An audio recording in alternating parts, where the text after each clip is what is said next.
할렐루야, 반갑습니다. 오늘도 이렇게 귀한 날 하나님 앞에 예배드려 나오신 우리 성도님들 주님의 이름으로 환영합니다. 우리 다 함께 찬양하시면서 기쁨의 예배 그리고 감사의 예배 하나님께 진정을 다해 드리도록 하겠습니다. 다 함께 찬양합니다. 하나님 눈길 머무신 곳,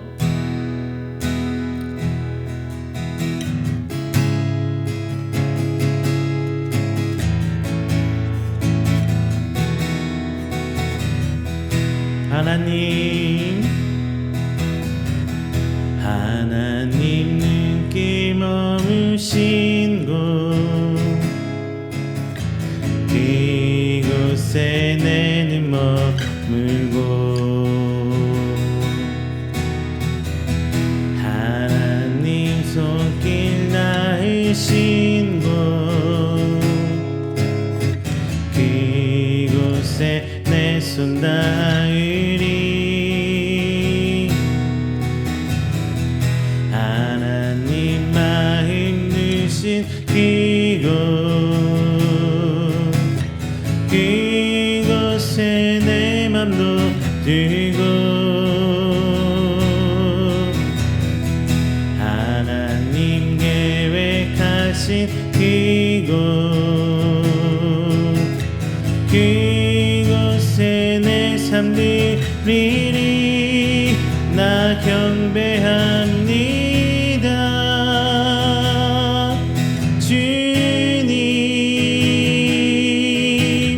주님만 남게 하소서. 나 예배합니다.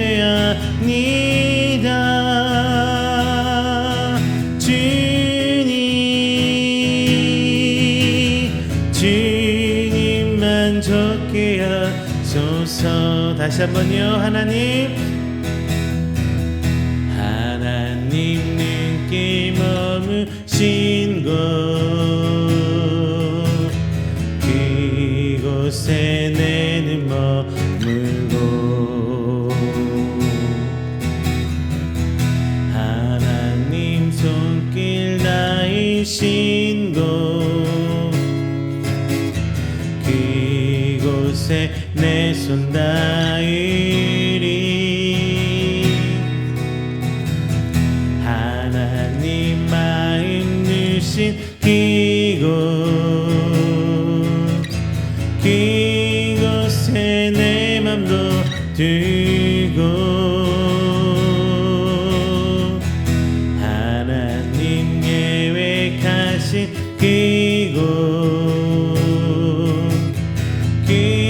그곳에 내 삶 드리리. 나 경배합니다.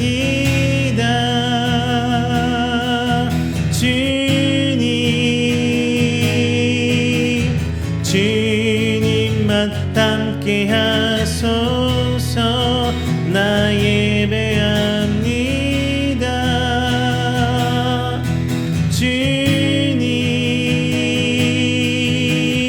주님만 좋게 하소서. 나 예배합니다. 나 경배합니다. 주님만 남게 하소서. 주님만 남게 하소서. 나 예배합니다. 나 예배합니다.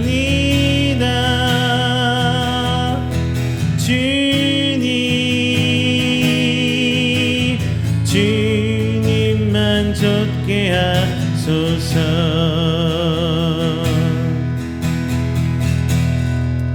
할렐루야. 우리 시간 다 함께 우리가 드린 귀한 예배를 위해서 한 목소리로 기도하는 시간 갖도록 하겠습니다. 사랑의 하나님, 택하여 주심에 감사드립니다. 그 은혜에 받은 입은 우리 성도들 오늘 나와 주님을 찬양하고 예배합니다. 오늘 시간 하나님을 여시고 우리가 예배드리는 시간, 이 장소가 하나님의 은혜의 임재의 자리가 되게 하여 주시옵소서. 우리가 하나님을 찬양하는 이 찬양들이 곡조 있는 기도가 되어서 정말 주 앞에 화답받는 성도요, 기도에 응답받는 성도 될 수 있도록 주님 아버지 인도하여 주시옵소서.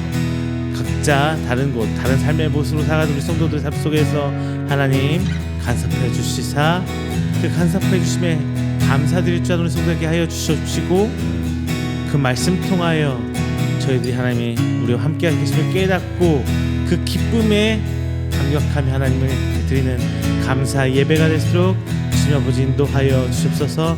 또한 우리가 주님을 만나러 나오는 이 시간 주님 인도해 주시사 오직 하나님의 은혜를 하나 된 성도여 교회를 세워나가는 하나님의 자녀 될 수 있도록 주님 시간 붙들어 주시옵소서라고 우리 다 함께 기도하도록 하겠습니다. 다 함께 기도합니다.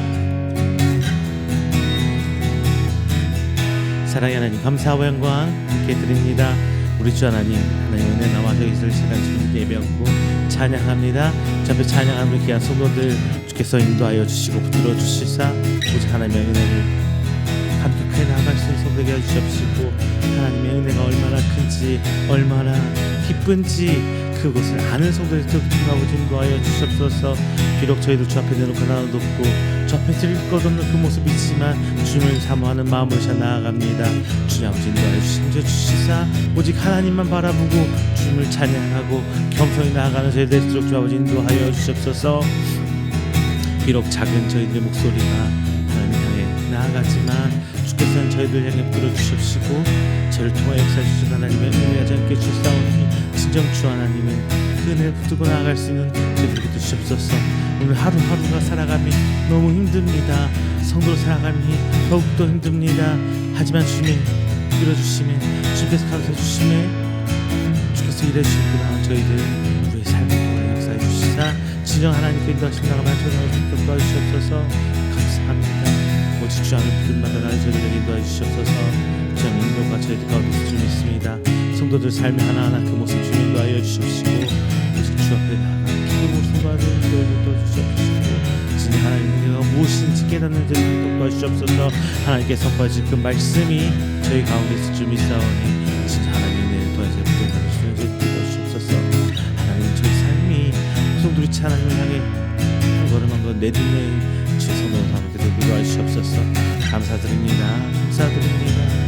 주님 우리 힘이 되어주시고 항상 우리 담대를 인도해 주시사 하나님의 그 사랑과 은혜가 저희들 가운데 피어날 수 있도록 도와주시옵시고 진정 주 뜻이 하나님 계획하심과 주님의 그 구원의 계획이 사역을 저희들 동참할 수 있는 하나님의 귀한 능력자 할 수 있도록 주님 인도하여 주시옵소서. 귀한 교회 주셨사오니 하나님 주님이 교회 주시는 은혜를 따라가도록 인도하여 주시옵소서.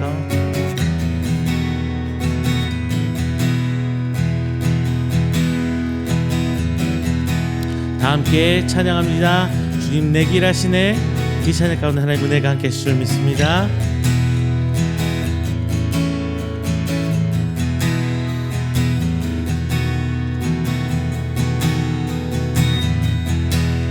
주님 내 길 하시네. 주님 내 길 하시네. 흔들린 그 길에도 함께해. 주님 내 길 하시네. 멈춰진 나의 삶에도 늘 함께해. 다시 한번요. 주님 내 길 하시네. 흔들린 그 길에도 함께해. 주님 내 길 하시네. 멈춰진 나의 삶에도 늘 함께해. 나의 힘이 되신 나의 힘이 되신 주 항상 같은 곳에서 주가 나의 도움 되시네.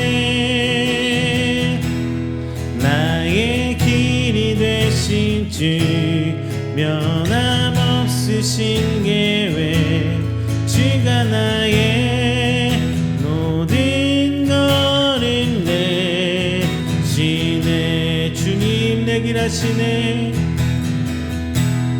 주님 내 길 하시네.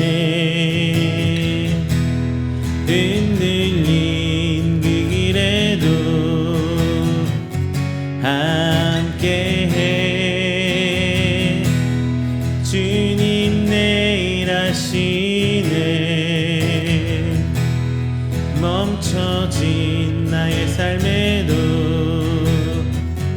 늘 함께해. 나의 힘이 되신 주 항상 같은 곳에서 주가 나의 도움 되시네. 나의 길이 되신 주 변함없으신 계획 주가 나의 모든 걸음 대신에. 나의 힘이 되신 주 나의 힘이 되신 주 항상 같은 곳에서 주가 나의 도움 되시네. 나의 길이 되신 주 변함없으신 계획 주가 나의 모든 걸음 대신에.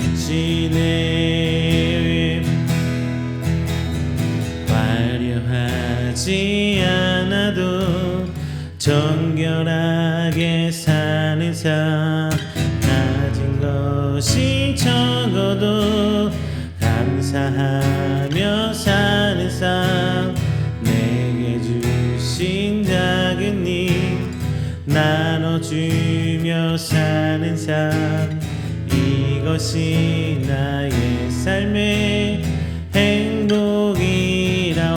다시 한번 합니다. 화려하진 않아도 화려하지 않아도 정결하게 사는 삶, 가진 것이 적어도 감사하며 사는 삶, 내게 주신 작은 일 나눠주며 사는 삶, 이것이 나의 삶의 행복이라오. 눈물 날 일 많지만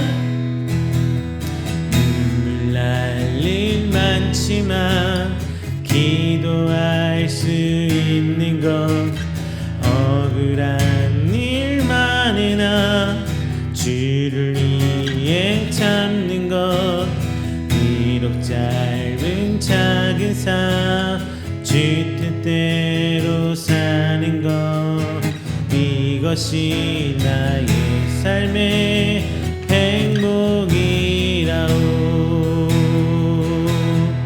이것이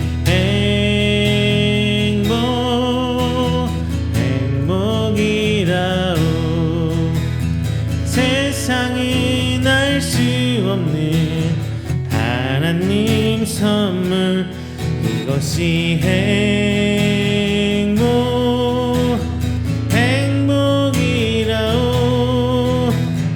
하나님의 자녀로 살아가는 것, 이것이 행복이라오. 화려하진 않아도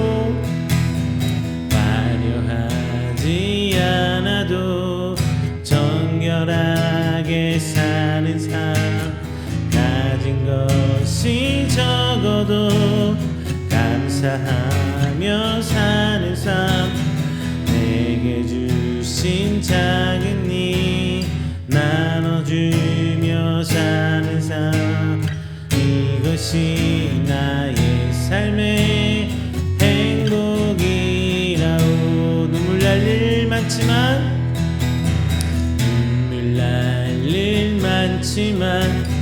기도할 수 있는 것, 억울한 일 많으나 주를 위해 참는 것, 비록 짧은 작은 삶 주 뜻대로 사는 것, 이것이 나의 삶의 행복이라오.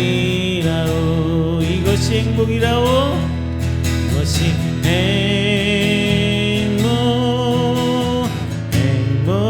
행복이라오.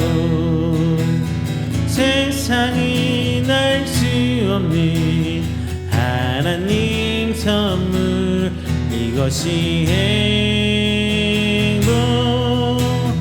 행복이라오. 하나님의 자녀로 살아가는 것, 이것이 행복이라오.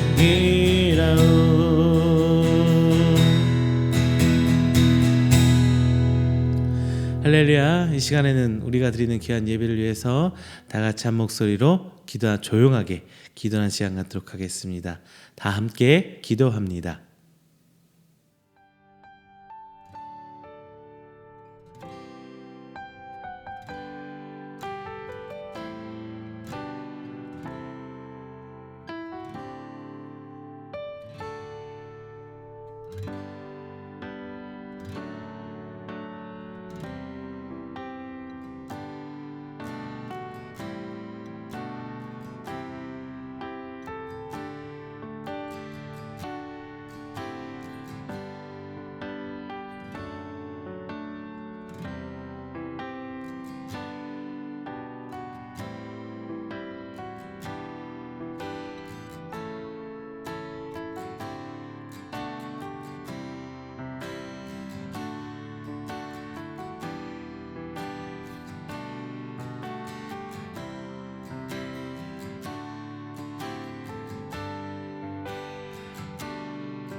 사도신경으로 우리의 신앙을 고백합니다. 전능하사 천지를 만드신 하나님 아버지를 내가 믿사오며 그 외아들 우리 주 예수 그리스도를 믿사오니 이는 성령으로 잉태하사 동정녀 마리아에게 나시고 본디오 빌라도에게 고난을 받으사 십자가에 못 박혀 죽으시고 장사한 지 사흘 만에 죽은 자 가운데서 다시 살아나시며 하늘에 오르사 전능하신 하나님 우편에 앉아 계시다가 저리로서 산자와 죽은 자를 심판하러 오시리라. 성령을 믿사오며 거룩한 공회와 성도가 서로 교통하는 것과 죄를 사하여 주시는 것과 몸이 다시 사는 것과 영원히 사는 것을 믿사옵나이다. 아멘. 다 함께 교동문 54번, 시편 126편 함께 교독하겠습니다. 교동문 54번, 시편 126편입니다. 여호와께서 시온에 포로를 돌려보내실 때에 우리는 꿈꾸는 것 같았도다. 그때에 우리 입에는 웃음이 가득하고 우리 혀에는 찬양이 찼었도다. 그때에 문 나라 가운데에서 말하기를 여호와께서 그들을 위하여 큰 일을 행하셨다 하였도다. 여호와께서 우리를 위하여 큰 일을 행하셨으니 우리는 기쁘도다.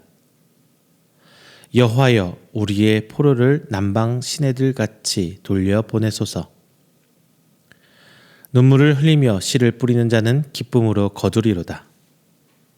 울며 씨를 뿌리러 나가는 자는 반드시 기쁨으로 그 곡식 단을 가지고 돌아오리로다. 아멘. 다 함께 찬송가 432장, 찬송가 432장 찬양하겠습니다.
풍랑이 배를 위협하며 저 깊은 물이 벌려 달려르나 이 바다에 노저 항해하는 이 작은 배 사공은 주님이라 나 두려움없네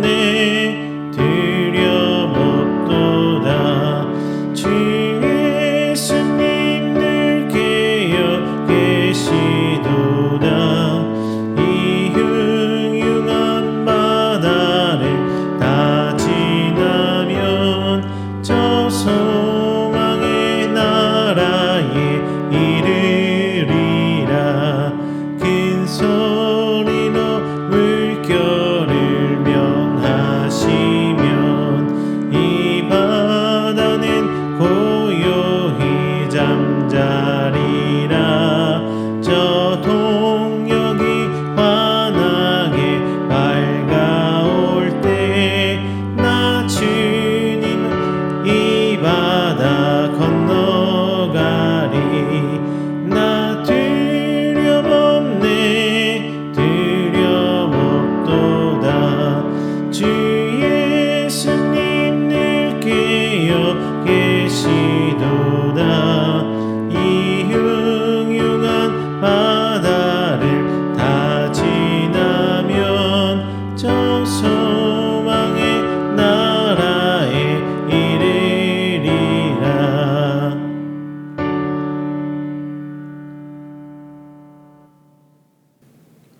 이 시간은 다 함께 우리가 드리는 이 예배를 위해서 제가 대표해서 기도하도록 하겠습니다. 다 함께 기도합니다. 사랑과 은혜가 충만하신 우리 주 하나님 감사드립니다. 하나님께서 저희 불러주시사 성도 삼아주시고 예수 그리스도의 은혜로 말미암아 저희가 하나님의 자녀되어 오늘 이 자리에 나와 하나님을 예배합니다. 지난 한 주일간 삶도 주께서 돌봐주시고 인도해 주시사 그 간섭하신 말에 그 은혜 가운데 살아왔음을 시간 고백합니다. 주님 더욱더 저희들이 하나님 그 인도하심에 따라 순종할 수 있는 저희들 되게 하시고 저희들의 믿음이 성장하며 더욱더 하나님 앞에 충성 다할 수 있는 하나님의 귀한 일꾼 될 수 있도록 주님 저희들을 붙들어 주시옵소서. 주님 저희들 부르실 때에 저희들 회개함으로 주께 나아갔습니다. 하지만 그 회개의 기쁨은 잊어버리고 저희 욕심이 저희 삶을 채워갑니다. 주님 다시금 하나님 앞에 회개하며 다시금 하나님을 애타게 부르짖는 저희들 되게 하시도록 주님 아버지 인도하여 주시옵소서. 그로 말미암아 주께 주신 은혜가 무엇인지를 깨닫고 좌우를 둘러보며 우리 이웃과 우리 성도들을 사랑할 줄 아는 저희들 되길 소망합니다. 주님 회개의 큰 은혜가 무엇인지를 깨닫고 그 가운데 주님께서 베푸신 사랑이 무엇인지를 알아 저희 가슴에 주신 심겨주신 그 사랑을 베풀 수 있는 저희가 되게 하여 주시옵소서. 그래서 누군가를 지적하고 비난하기보다 그를 권면하고 사랑으로 이해하고 품어주며 헤아릴 줄 아는 저희들에게 해주셔서 진정 하나님 앞에 인정받는 성도로 자녀로 한 걸음 한 걸음 나아갈 수 있도록 주께서 인도하여 주시옵소서. 오늘 말씀 함께 나눕니다. 귀한 말씀 들을 때에 하나님께 주신 참 말씀의 은혜를 깨달을 수 있는 저희들에게 하여 주십시고 예수님께서 산상수훈으로 말미암아 오늘날에게도 우리에게 주시고자 하신 그 말씀 그게 무슨 말씀인지 깨달을 수 있는 지혜 또한 허락하여 주셔서 진정 오늘 이 시간을 통하여 저희들이 조금은 하나님의 그 마음을 알아가며 깨닫고 성장할 수 있는 귀한 말씀 듣도록 하나님 아버지 저희들을 인도하여 주시옵소서. 귀한 교회 주께서 세우셨습니다. 이음교회가 나아감에 저희들 성장케 하여 주시옵시고 함께 하나님 나라를 확장시켜 나가는 그리고 그 가운데 일꾼되어 사용받는 이음교회가 되어서 귀한 성도들과 함께 교회를 세워가는 우리 모든 성도들에게 주님 아버지 항상 복의 복으로 더하시사 귀한 은혜로 저희들이 교회가 확장되어 나갈 수 있도록 주 아버지 인도하여 주시옵소서. 오늘 예배 시작합니다. 마치는 그 시간까지 오직 하나님 은혜로 저희들 붙들 줄 믿사오며 사랑이 많으신 예수님의 이름으로 기도드립니다. 아멘. 오늘 함께 은혜 나누실 말씀은 마태복음 7장 1절부터 6절까지 말씀입니다. 마태복음 7장 1절부터 6절까지 말씀, 제가 가진 성경으로 신약 10페이지입니다. 다 함께 찾으셔서 한 목소리로 봉독하겠습니다. 마태복음 7장 1절부터 6절까지 말씀 봉독합니다. 비판을 받지 아니하려거든 비판하지 말라. 너희가 비판하는 그 비판으로 너희가 비판을 받을 것이요 너희가 헤아리는 그 헤아림으로 너희가 헤아림을 받을 것이니라. 어찌하여 형제의 눈 속에 있는 티는 보고 내 눈 속에 있는 들보는 깨닫지 못하느냐. 보라, 내 눈 속에 들보가 있는데 어찌하여 형제에게 말하기를 나로 내 눈 속에 있는 티를 빼게 하라 하겠느냐. 외식하는 자여, 먼저 내 눈 속에서 들보를 빼어라. 그 후에야 밝히 보고 형제의 눈 속에서 티를 빼리라. 거룩한 것을 개에게 주지 말며 너희 진주를 돼지 앞에 던지지 말라. 그들이 그것을 발로 밟고 돌이켜 너희를 찢어 상하게 할까 염려하라. 아멘. 할렐루야, 반갑습니다. 지난 한 주간도 하나님 은혜 가운데 평안하셨습니까? 지금 제가 매주 연달아서 예수님의 산상수훈 말씀을 쭉 함께 보고 있습니다. 오늘 오늘 함께 드리는 이 말씀은 어떻게 보면 한국교회에서 가장 오해가 심한 말씀 중에 하나지 않을까라는 생각으로 말씀을 준비했습니다. 예수님께서 외식에 대한 얘기를 하시고 기도에 대한 얘기를 하시고, 그리고 저희가 할까 말까 고민했던 부분인데 원래 이전에 주기도문을 예수님께서 말씀을 해주셨어요. 이 기도에 대해서 말씀하시면서 다음에 이 비판이라는 단어로 넘어옵니다. 왜 그랬을까요? 뭔가 말씀에 맥락이 있어야 되잖아요. 그런데 말씀이 쭉 이어져 오다가 주기도문까지 말씀하시고 갑자기 비판에 대해서 예수님께서 말씀하십니다. 자, 그리고 나서 이제 7장 하반절을 끝으로 예수님의 산상수훈이 마무리 짓게 되는 거거든요. 그렇다면은 이 산상수훈 전체적인 흐름 안에서 이 비판이라는 것에 대해서 예수님께서 어떤 목적으로 말씀을 하셨을까? 그냥 우리들이 한글에서 받아들이는 것처럼 단순히 비판하면 안 돼, 다른 사람은 비판하지 마, 이런 의미로 말씀을 했을까요? 한글로 받아들이다가 보니까 기존 한국 교회에서는 교회나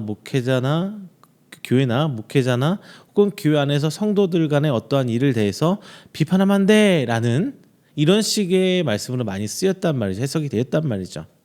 그렇다면 진짜 예수님께서 그런 비판에 대해서 말씀을 하시고자 산상수훈 그 기도에 대해서 말씀을 하시다가 뜬금없이 오늘 말씀을 하셨어요. 그리고 6절에서 이어지면서 이제 진주 목걸이를 돼지한테 주지 말아라 라고, 이렇게 거룩한 것을 돼지한테 주지 말아라, 이렇게 말씀을 하신단 말이에요. 과연 그 맥락 가운데 어떤 말씀이었을까? 오늘 이것을 함께 나눠보고자 합니다. 앞서 6장까지는 이제 구체적인 우리의 행동 양식을 하나씩 예수님께서 지적해주고 계셨고요. 그리고 이제 그 말씀을 확장하다가 오늘 말씀 이제 결론 가기 직전에서는 이제 드디어 우리의 행동 방향의 방향성을 말씀해 주고 계세요. 자, 오늘 말씀을 함께 나눠보면서 과연 우리는 이 말씀을 어떻게 해석해야 되고 오늘날 우리가 어떻게 받아들여서 우리 삶에 적용해야 되는지를 한번 고민하면서 나눠보는 은혜 시간 갖도록 하겠습니다. 자, 먼저 비판이라는 단어의 뜻을 우리가 먼저 알아야겠죠. 비판이란 건 과연 무엇일까요? 사전적 의미는 이렇게 해석하고 있어요. 사물을 분석하여 각각의 의미와 가치를 인정하고 전체 의미와의 관계를 분명히 하여 그 존재의 논리적 기초를 밝히는 일. 그래서 사물의 옳고 그름을 판단하여 밝히거나 잘못된 점을 지적함. 이렇게 사전적 의미로는 이야기하고 있습니다. 그래요. 뭔가 잘못했다, 잘했다를 분명히 판가름 짓는 그게 바로 비판입니다. 어떤 정치하시는 분은 이런 얘기를 했어요. 비판은 대안이 있다면 비판이고 대안이 없이 지적질만 한다면 그건 비난이다 라는 얘기를 하기도 했습니다. 그만큼 우리가 삶에 사는 데 있어서 비판이란 단어 정말 민감한 단어기도 해요. 그렇죠? 우리가 자녀를 훈육하는 데서도 잘못된 점을 지적해야 되죠. 어떤 사회 구성원 안에서 조직 안에서 살아가면서 잘못된 점은 지적을 해주고 고쳐 나가야 돼요. 그래야 발전이 있는 거란 말이죠. 비판이 없이는 발전이 있을 수가 없어요. 왜? 잘못된 점을 누군가를 지적하고 고쳐야 되기 때문이죠. 잘못됐다는 건 알고 간다는 건 죄예요.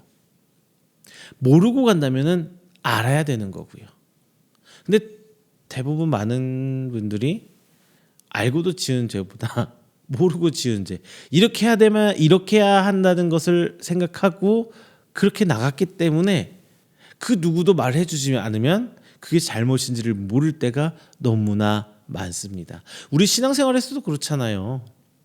나는 이게 정말 잘하고 있다고 생각했어. 그런데 누군가가 그걸 얘기해 주지 않으면 몰라요.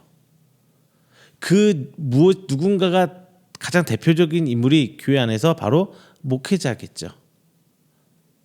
먼저 찾아가서 좋게 말하면 권면이에요. 비판이 좋게 말하면 권면이거든요. 그런데 제가 서두에서 말씀드렸던 것처럼 교회에서 굉장한 방어막을 치는 말씀이 오늘 본장의 말씀입니다. 목회자가 잘못한 거 성도 지적하면 안 돼. 비판하면 안 돼. 교회가 잘못하는 것도 비판하면 안 돼. 잘못하고 지적하면 안 돼. 이런 식으로 굉장한 쉴드를 친다고 하죠. 방어벽을 딱 세워버리는 말씀이 됐단 말이에요. 그런데 과연 그럴까요? 성경에서 비판은 헬라어 크리노라는 단어를 사용했습니다. 이거는 부정 과거형이에요. 과거 완료형이에요. 완료형은 뭐예요? 일회성이라는 거, 이미 끝이 나버렸다는 거예요.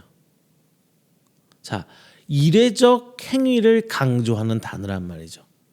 오늘 본문의 비판이라는 단어란 말이죠. 그러니까 우리가 삶에서 누군가한테 얘기해주고 권면해주고 또 한 번 권면하고 이렇게 반복적으로 일어나는 그런 지적질을 얘기하는 거 아니라 단 한 번에 끝나는 일을 얘기하고 있어요. 즉 본장에서 얘기하고 싶은 이 비판이라는 단어는 신학적으로 마치 이렇게 해석을 해요. 우리가 생각하는 비판이라는 단어로 보지 않고 하나님께서 하시는 심판, 정죄 이런 의미로 해석하는 게 맞습니다. 자, 이거는 단순히 제 생각이 아니라요. 우리 종교개혁자 중에 한 명인 칼빈, 우리 개혁주의 신학에서는 이렇게 말하죠. 칼빈이 얘기했어. 그럼 끝난 거예요.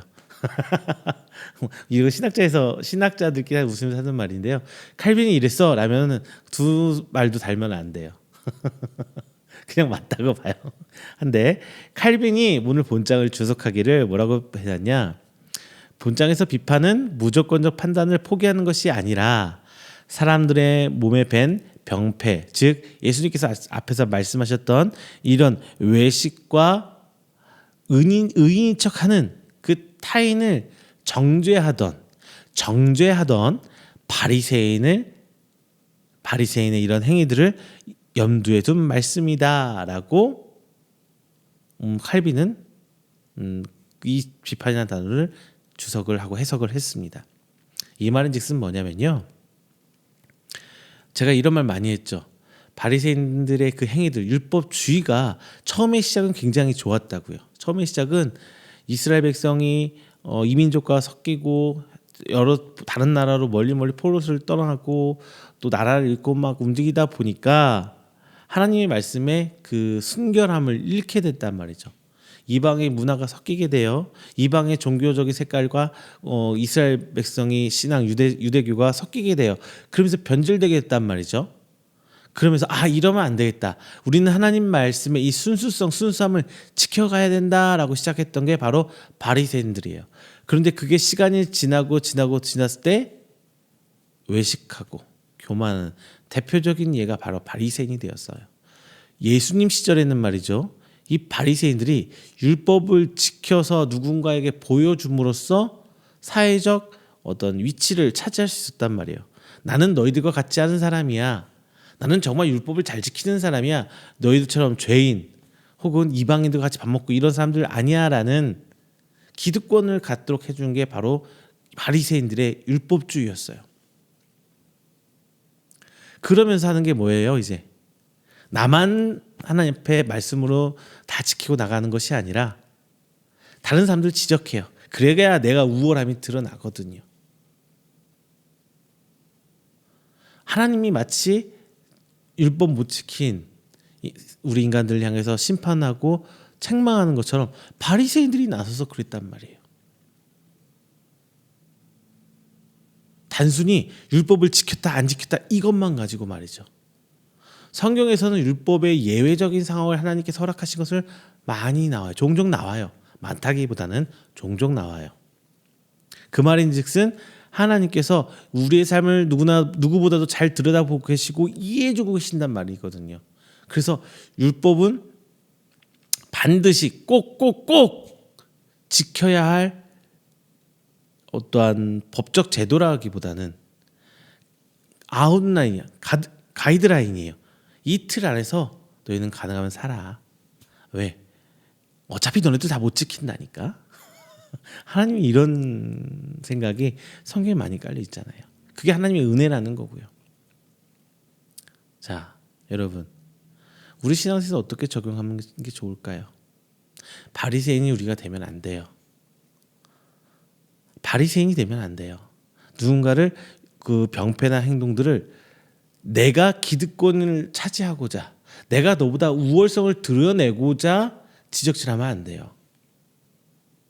반면에 우월감에 젖은 게 아니라 우리 하나의 공동체로서 훈육의 개념, 부모가 자녀들을 훈육하는 것을 비판한다고 하지 않죠. 훈육이라고 해요. 양육이라고 합니다. 잘못된 거는 가서 얘기해줘야 돼요. 너 이렇게 하는 거 잘못된 거야. 단순한 말로 오늘 저녁에 저희가 아이들 둘을 제가 저녁을 먹였어요. 저한테 와서 밥을 사줬는데 우리 둘째가 밥을 안 먹는 거예요. 왜 안 먹어 했더니 큰애가 일러요. 제가 과자를 막 먹어가지고 배가 안 고픈가 봐.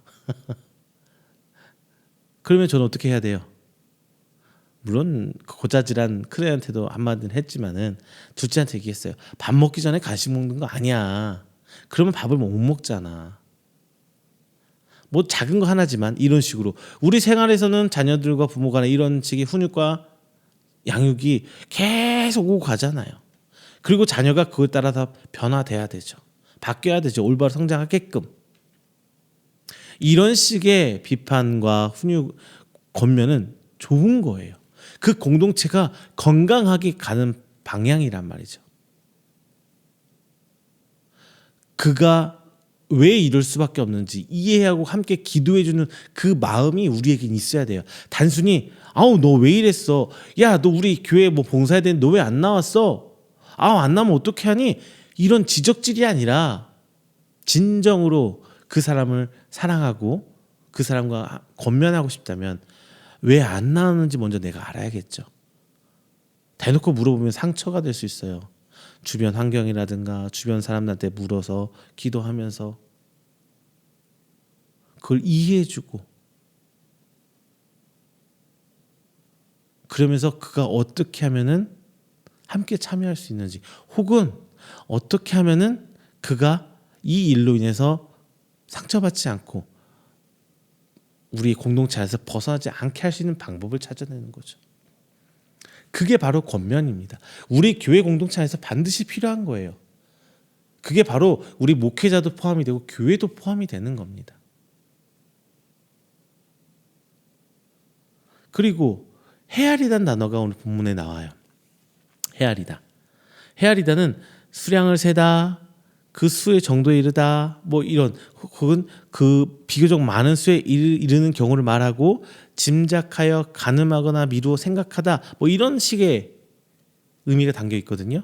그런데 본문에서 헤아리다는 말은 어떤 측량하다, 평가하다 이런 말의 의미입니다. 따라서 본문에 헤아린다는 말은 한치의 오차도 없는 어떤 심판 상황을 의미하는 것으로서 앞서 말한 하나님께서 심판하시는 심판과 정죄를 가리키고 어떤 자세하게 강조하는 말씀이 바로 우리 헤아리다의 단어입니다. 또한 마가복음 4장 24절에 이렇게 말씀하고 계세요. 또 이르시되 너희가 무엇을 듣는가 스스로 삼가라. 너희의 헤아리는 그 헤아림으로 너희가 헤아림을 받을 것이며 더 받으리니. 이렇게 말씀해주고 계세요. 이것은 내 행동의 정도보다 더한 하나님의 심판이 있다고 예수님께서 말씀하시는 거예요. 즉 나는 지금 누군가를 정죄하고 비난하고 손가락질하지만 그보다 더한 심판이 나한테 하나님께서 하실 수 있다는 것을 예수님께서 말씀하시는 거예요. 이 말인즉은 우리 인간은 율법 안에 하나님께 완벽할 수 없음을 전제로 깔고 있는 거거든요. 바리새인들 니네들 율법을 지켜봤자 얼마나 지킬 수 있는데 하나님께서 다 헤아리는 거야. 너가 일반 백성들 일반 성도 일반 유대인들을 향해서 손가락질하고 비난하고 너희도 교만하고 있지. 너희가 그 사람들을 헤아리는 것처럼 하나님도 너희를 그 죄 가운데 헤아릴 거야. 심판하실 거야. 이런 말이에요. 즉 다시 한번 강조합니다. 성경에서 말하는 비판이라는 말의 의미는 하나님께서 헤아리심, 하나님께서 우리를 심판하시고 정죄한다는 거예요. 두려운 말씀입니다. 심각하게 고민해야 될 말씀이에요. 그런데 말이죠. 산상수훈의 기본적인 토대는 어디에 있었어요? 사랑에 있죠. 예수님께서 우리를 사랑하시기 때문에 이런 산상수훈의 말씀을 우리에게 주신 거예요. 과거에 바리새인들, 율법주의자들에게 해석되었던 그 말씀들을 올바른 방향으로 우리에게 다시금 전해준다는 것 말이죠. 재정의해주고 계시대요. 왜? 우리를 사랑하니까. 그 꼬임에 넘어가지 말고 진짜 하나님의 마음이 무엇인지를 우리에게 말씀해 주신 게 바로 산상수훈이란 말이죠.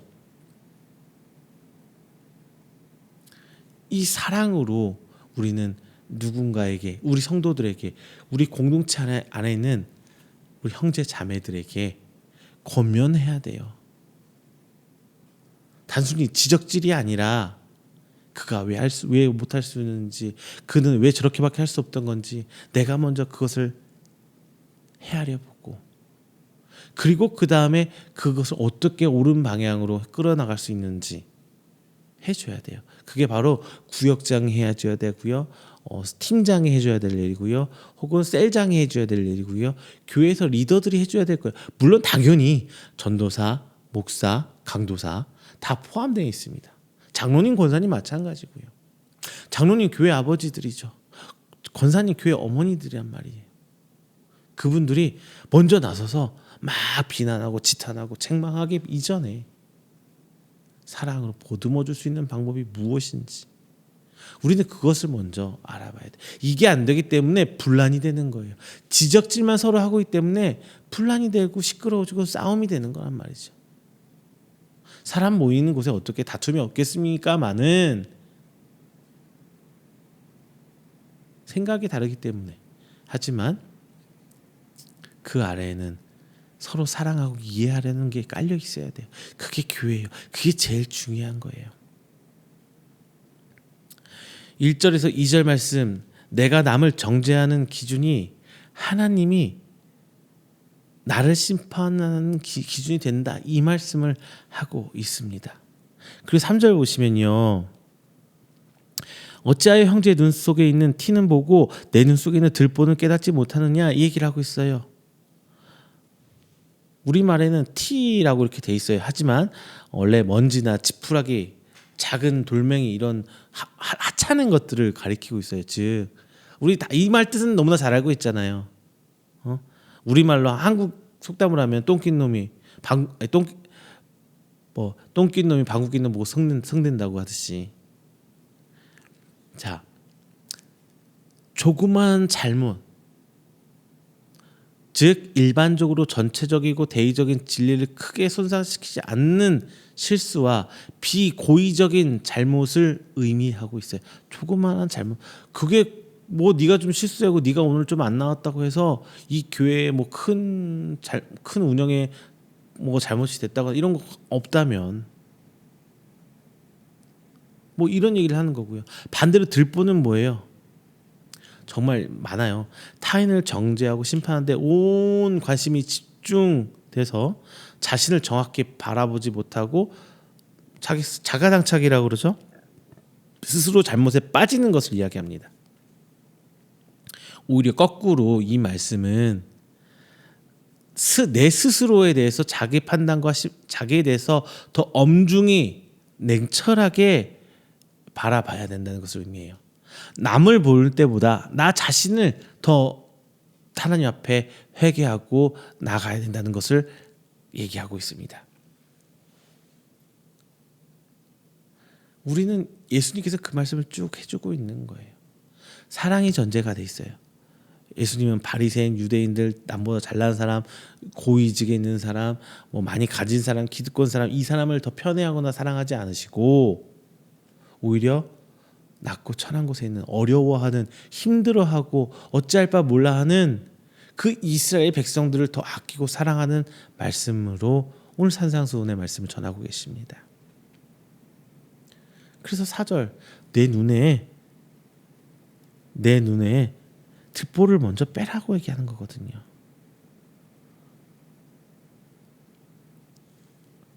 내 눈에 있는 내가 잘못해서 먼저 하나님 앞에 회개할 줄 아는 사람이어야 비로소 누군가를 권면할 수 있는 거예요. 내가 하나님 앞에 발버둥 치고 아파하는 정말 가슴이 찢어지는 생사를 째내는 이런 회개를 해본 사람이 누군가를 권면할 수 있는 자격이 되는 거예요. 근데 기본적으로 교회 공동체는 그런 사람들의 집단이잖아요. 그런데 지금의 교회는 회개가 너무나 없어졌어요. 너무나 사라졌어요. 조금 시대적 흐름이 조금 흘러가는 게 있는 것 같아요. 한 20, 30년 전에는 복받아라 했어요. 교회 주된 맥락이. 예수 믿으면 복 받는다. 자녀가 잘 된다. 건강해진다. 한 20년 전, 10년 전까지만 해도 이런 추세였어요. 근데 언젠가부터 교회의 전반적 흐름이 어떻게 흘러갔느냐? 마음의 평안을 주는 말씀. 치유를 주는 이런 말씀으로 변해가요. 왜? 사는 게 너무 힘드니까. 괜찮습니다. 다 잘 될 겁니다. 뭐 이런 식의 주류의 말씀이 돼가요. 위로해주고 쓰다듬고 안아주는 말씀. 그래야 성도들이 오시거든요. 그런데 이 와중에서 쏙쏙 빠져있는 게 바로 회개예요. 회개예요. 우리 기독교 공동체, 이 교회의 근간은 회개부터 시작을 해요. 전 누군가 이렇게 말할 수 있어요. 목사님, 그러면 도대체 저희가 무슨 이렇게 죄를 지었길래요? 회개라는 게 단순히 하나님 잘못했어요, 용서해 주세요, 이게 회개의 기본이지만 더 큰 의미는 뭐냐면은 제가 말씀드렸던 거 있죠. 나 자신을 누구보다 더 냉철하게 객관적으로 바라봐야 되는 거예요. 이게 바로 회개의 시작점이에요. 나한테는 관대하고 다른 사람한테는 굉장히 엄격한 잣대를 대고 한다는 거. 이거 정말 하나님 앞에 죄거든요. 5절에 이렇게 합니다. 티를 빼내야 된다. 티를 빼낸 사람. 이거는 회개한 사람이 이 티를 볼 수 있는 거예요. 5절 제가 한번 읽어드릴게요. 외식하는 자여, 먼저 내 눈 속에 있는 들보를 빼어라. 그 해야 밝히 보고 형제의 눈 속에서 티를 빼리라. 내 티를 먼저 빼래요. 외식하는 자 누구야? 바리새인들, 율법주의자들. 지금 우리한테는 교회에서 높은 직분에 있는 분들이 여기에 포함될 수 있어요. 그만큼 조심해야 됩니다. 목회자 저 자신부터가 그래야 되고요. 누군가를 향해서 손가락질하고 지탄하고 잘못했어라고 비판하기보다 내가 먼저 내 눈 안에 있는 걸 티를 빼낼 줄 아는 사람이 돼야 되는 거예요. 그렇지 못했을 때 이제 목회자들이나 교회 안에서 그 선을 넘는 범죄들이 일어나는 거예요.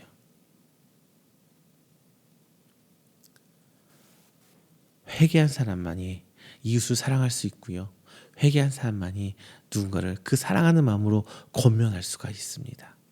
마지막 6절 한번 짚고 말씀하도록 하겠습니다. 6절 제가 읽어드릴게요. 거룩한 것을 개에게 주지 말며 너희 진주를 돼지 앞에 던지지 말라. 그들이 그것을 밟고 돌이켜 너희를 찢어 상하게 할까 염려하라. 거룩한 것이 뭐예요? 율법, 하나님의 은혜입니다. 이 율법, 하나님의 은혜가 죄송하지만 개 돼지라고 우리 성경에서 그렇게 비유하고 있어요. 개 돼지가 누구냐면 바리새인들, 율법주의자들이거든요. 그들이 하나님 주신 그 율법을 가지고 다른 사람 다치게 하고 아프게 했던 거예요.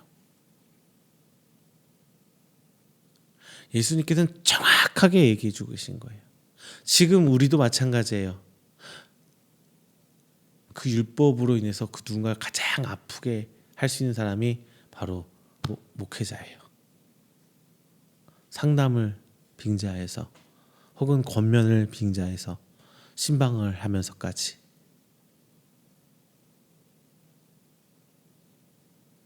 정말 조심해야 돼요. 그리고 장로님, 권사님, 교회 중직들, 교회 어른들이 굉장히 조심해야 되는 거예요. 내가 이 말씀을 가지고 누군가를 아프게 하는 건 아닌지, 교회 앞에 굉장히 중요한 좋은 신앙의 선배들이 만들어 놓은 것들, 뭐 예배하는 거, 기도하는 법, 예를 들면 기도, 대표 기도하는 거. 제가 딱 하나만 사례 들어볼게요. 대표 기도 좋아요. 말 나온 김에 대표 기도. 누군가는 이렇게 합니다. 대표 기도는 무조건 종이에 써가지고 아주 반듯하게 앞에서 정갈하게 수십 번, 수백 번 다듬어서 정갈하게 해야 됩니다. 그 마음 굉장히 좋아요. 하나님 앞에 조심스럽게 기도하고 함께 하는 마음 굉장히 좋습니다. 그런데 그걸로 인해서 노예 기도문 그렇게밖에 못 썼어. 너는 기도문도 쓰지 않고 그렇게 기도하니? 이런 말이 나왔어요. 그러면은 진심으로 대표 기도를 하신 분한테는 굉장히 큰 상처가 될 수 있겠죠. 즉 과거부터 신앙의 선배로부터 내려온 좋은 관습, 좋은 풍습들이 지금 오늘 본장에서 말하는 거룩한 것이거든요. 진주거든요. 근데 그것을 가지고 누군가를 아프게 하고 힘들게 하게 되는 거예요.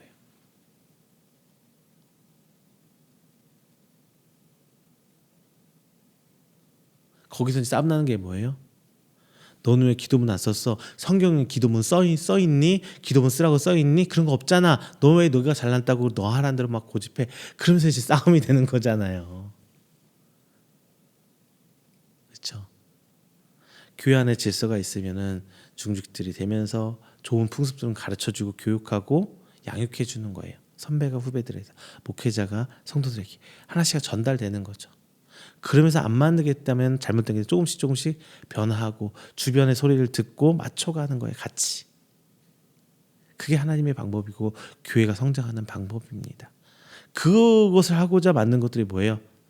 우리 지금 하고 있는 당회, 중직회, 재직회, 뭐 이런 것들이 다 그것을 하고자 만든 건데 너무나 유명무실하게 되어버렸어요. 자, 말씀을 맺겠습니다. 사랑하는 성도 여러분, 신앙을 떠나서 정당한 비판을 수용할 수 있는 사람이, 즉 그 권면을 받아들이고 나 스스로 고쳐나갈 수 있는 사람이야말로 성장할 수 있는 신앙인입니다.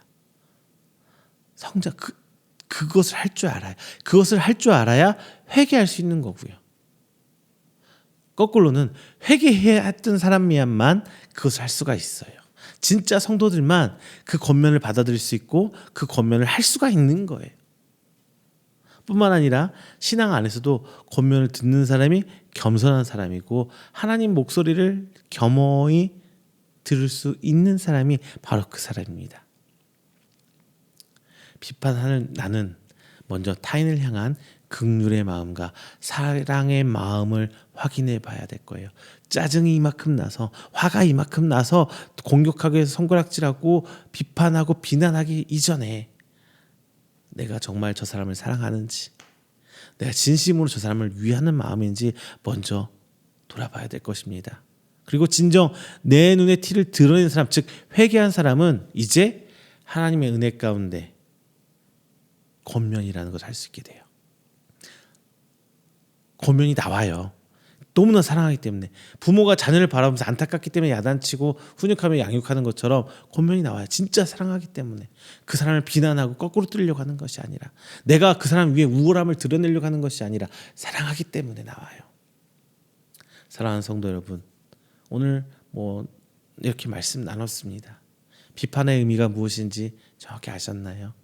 이제 우리 성도 삶 가운데서 여러분이 속해 있는 각 교회 안에서 비판을 두려워하기보다 정말 내가 비판할 수 있는 사람이 되시기를 바랍니다. 그리고 그 비판을 받아들일 수 있는 사람이 되시길 바랍니다. 그래야만 마지막 때에 하나님께서 하시는 그 비판, 심판에 나아갈 수가 있게 되는 것입니다. 사랑하는 성도 여러분, 먼저 사랑하세요.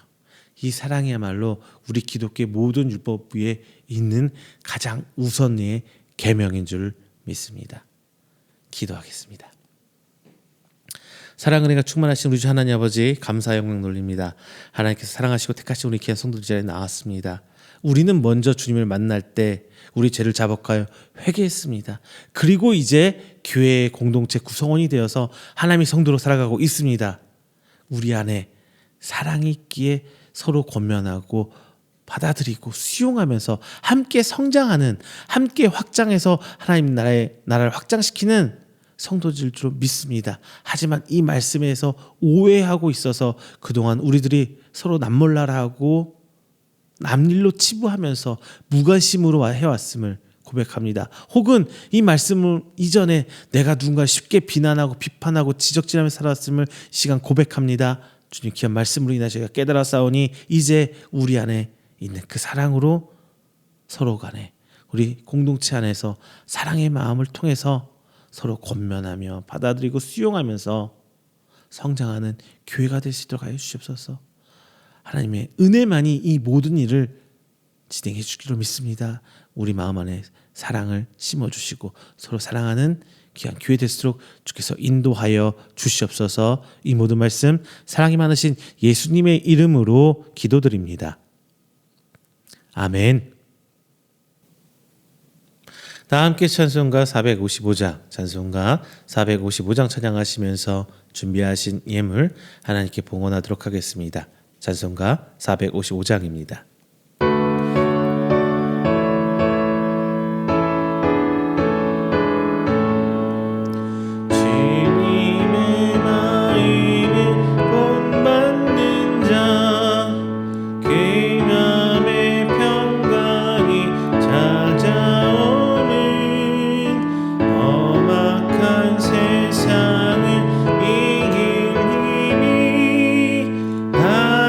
하늘로부터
이 시간에는 우리가 함께 드린 귀한 예물을 위해서 제가 축복 기도하겠습니다.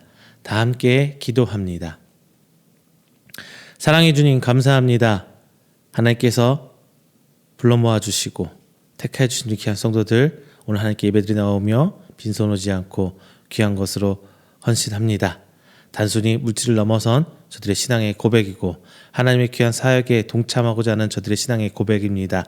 귀 받아주시고 하나님께서 귀 써주시사 하나님께서 일하시고자 하는 그곳에 쓰임받아 30배, 60배, 100배의 결실을 맺는 귀한 저희들이 헌신이 될 수 있도록 주께서 인도하여 주시옵소서. 오늘 자리에 하나님께 나옴에 저희들 주일 예물, 감사의 예물, 11조의 예물, 성교의 예물로 하나님께 드립니다. 드려진 손길 하나하나 기억하여 주시고 그 각 가정에 하나님께 나아가고자 하는 그 믿음 보심에 저희들의 삶이 물질로서 힘듦 없이 나갈 수 있도록 주께서 축복하여 주시사 진정 저들이 더욱더 하나님의 귀한 사역에 동참할 수 있도록 하게 해주시옵소서.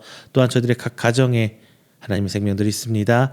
항상 건강하게 주께서 나아가고자 하는 그곳에 서 있는 하나님의 사람 되게 해주시옵시고 오직 주의 뜻을 받들어 충성 봉사할 수 있도록 저들의 사명감 붙들 수 있는 자들에게 주께서 인도하여 주시옵소서. 저들이 걷는 걸음걸음이 오직 주님의 지경 안에 하나님의 나라 안에 있을 줄 믿습니다. 더욱더 하나님께 봉사하고 충성할 수 있도록 주께서 붙들어 주시사 복의 복으로 더하여 주시옵소서. 이 모든 말씀 사랑이 많으신 예수님의 이름으로 기도드립니다. 아멘. 다 함께 찬송가 29장 하시고 축도로 오늘 예배 마치도록 하겠습니다.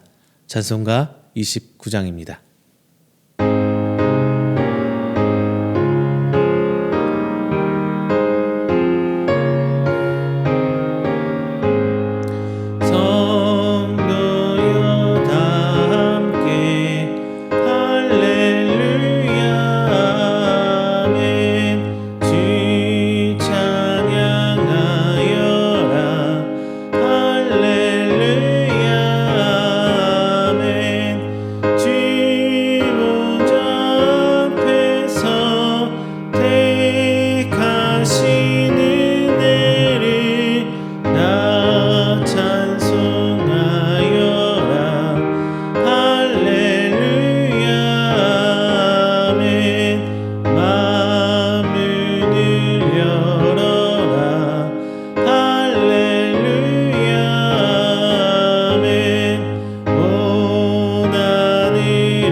축도합니다.